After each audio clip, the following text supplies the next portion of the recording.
नमस्कार मंडळी, मी रुपेश आणि मी आज चाललो आहे एका हल्दीच्या शूटसाठी.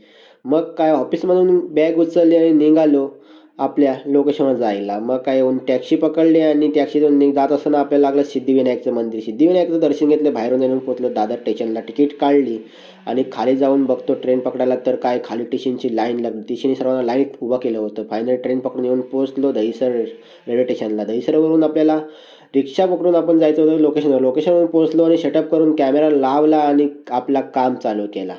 काम चालू केल्यानंतर इथे मस्तपैकी सर्वांची धमाल मस्ती चालू होती. नवरदेवाचे मित्र आले. मित्रांनी त्याची वाट लावून टाकली होती पूर्ण. थंडा काय, अंडी काय सर्व फोडून टाकलं होतं आणि इथं म्हातारी-कोतारी माणसं आहे ना, सर्व एकदम जोमात टाकत होती. फुल मजा करतोय, एन्जॉय. अशी मजा त्यांची चालली होती आणि फायनली आपण पॅकअप करून आपण निघालो होतो परतीच्या प्रवासाला आणि आपण येऊन पोहोचलो दहिसर रेल्वे स्टेशनला. दहिसर रेल्वे स्टेशनला येऊन पोहोचल्यानंतर आपण काय तिथे टाईमपास केला, ट्रेन लेट होती तर. आणि फायनली ट्रेन आली. ट्रेनमध्ये बसलो आणि येऊन पोहोचलो आपल्या खार स्टेशनला. खार स्टेशनला येऊन पोहोचल्यानंतर आपण आपली बाईक काढली आणि निघालो आपण आपल्या घरी जायला. चला मित्रांनो, भेटूया नेक्स्ट व्हिडिओमध्ये. Tata, bye bye. फॉलो करायला विसरू नका.